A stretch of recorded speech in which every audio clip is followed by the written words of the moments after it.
The San Jose Sharks host the Anaheim Ducks. Here's what you need to know.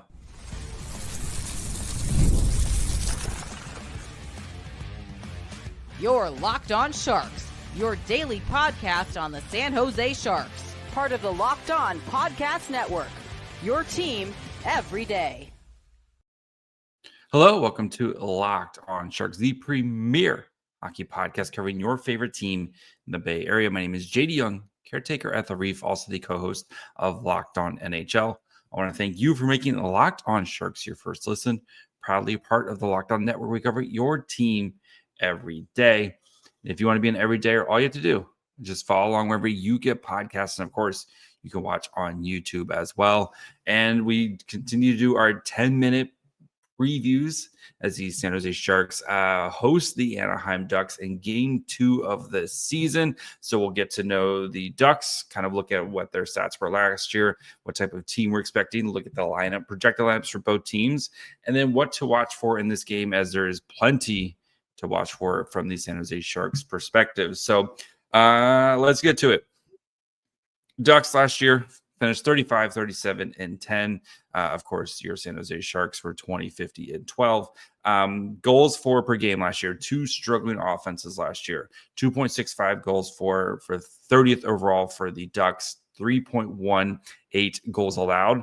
23rd for the Ducks. Putrid power play, the worst power play in the NHL at 11.8% for the Ducks. And then the PK 74.2%. For the Sharks, 2.54 goals allowed, or goals for, last. Goals allowed 3.78, dead last. Power play last year for San Jose was at 18.6%. The PK was at 74.2, 26th and 27th for the power play and PK for San Jose. Mason McTavish led the team with 22 goals last year. Troy Terry led the team in assists with 34 and points with 55. And of course, Tyler Toffoli had 30 goals, Eklund 41 assists, and Celebrini 63 points. Looking at what this Ducks team did last year, and it is a much different team, and we'll get to that here in just a second. But this team struggled to generate offense. They were 21st in goals for percent, 19th in goals allowed percent, 31st in rush shots for. So this team gave up a lot of rush shots. But once they kind of got the defensive set in the zone, they weren't too bad when it came to in zone shots for percentage wise defensively. So, but yeah, this team really struggled, in the transition play. So this could be an area where San Jose hopefully looks to take advantage tonight, especially with Celebrini, Smith. We know how they like to kind of get out and run. That could be an area where the Sharks look to make some hay. So, but once you kind of, and for the offense, like for Anaheim, again, offense has struggled, but they were pretty good at kind of getting the puck moving around last year. It's just finishing for them was a big problem, unfortunately. So, new look team this year, of course, as they added some big pieces. Cutter Gauthier, Mason McTavish, and rookie Beckett Sennecke. The top line, Sennecke, of course, was the third overall pick in the 2024 draft, and kind of like Misa and Sam Dickinson is in that spot where he either has to play in the NHL or he has to go back to the OHL. So they're giving him every opportunity to kind of figure things out. He did score their only goal against the Kraken the other night. Newcomer Chris Kreider, Leo Carlson, and Troy Terry on your second line.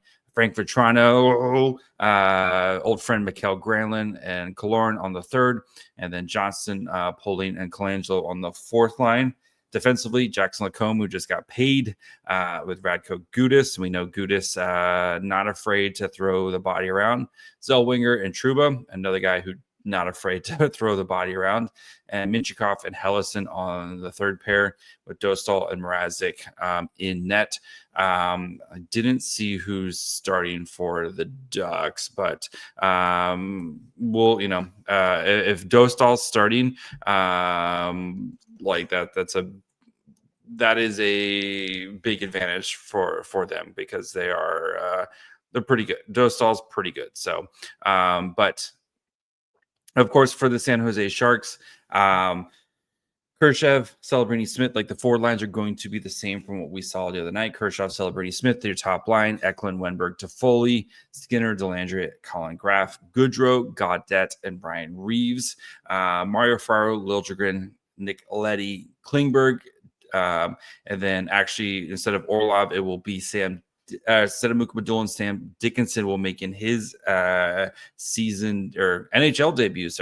He'll be playing with Orlov, and Askarov is getting the net tonight for the San Jose Sharks. So let's start with Sam Dickinson because of course he's the big story, right? And he's the thing that you want to watch the most tonight is how does Sam Dickinson, the 19-year-old defenseman, play in his first NHL game? I'm assuming it's going to be very limited minutes where they're going to try to put him in a position to succeed. So I would assume it's probably going to be about 17 minutes. If I had to guess, that's probably kind of where I would set the over under on with the Dickinson minutes. So I'm curious to see how he performs, how he starts. What does his workload look like? Is he getting some time on the PK, et cetera, et cetera? But right, we saw Dickinson play pretty well in the preseason, have some struggles, but now it is for real here. And so I assume he is probably going to be, looks like Mrazek will be starting tonight. So my guess. So anyway, but just pulling that up. But anyway, Dickinson's performance, how does he perform? What type of opportunities do they give? How does he kind of work through some of those, rookie mistakes that you expect? But I think for the Sharks, like putting him in against the Ducks, which is a team that we expect to be better, but it's still kind of gelling with a lot of new pieces here compared to a team like Vegas, which is a very veteran heavy team. Guys have been there for a while. I kind of get why Warsofsky can, and plus when the owner says he wants to see Sam Dickinson, anyway.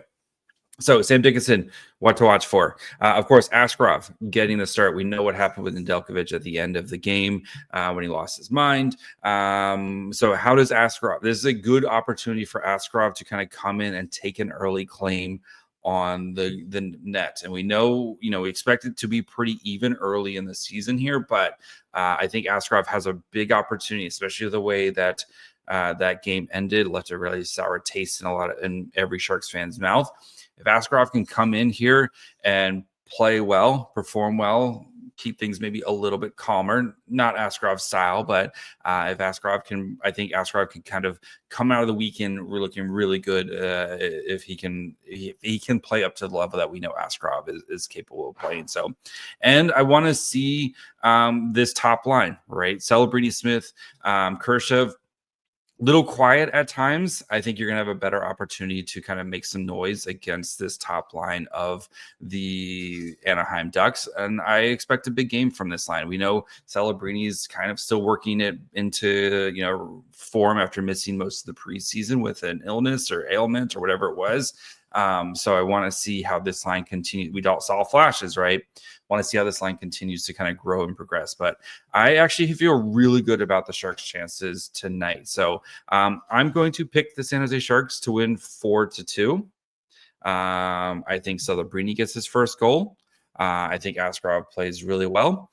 And put me down for a Sam Dickinson point. First game, first point. That's my prediction. So we'll have a full breakdown tonight of this game. So make sure you're following along wherever you get podcasts. And of course, you can watch on YouTube as well. Follow the show on Twitter, Facebook, Instagram, and on TikTok at Locked On Sharks. Follow me on Twitter and Blue Sky at My Fry Hole. Until tonight, friends. Bye.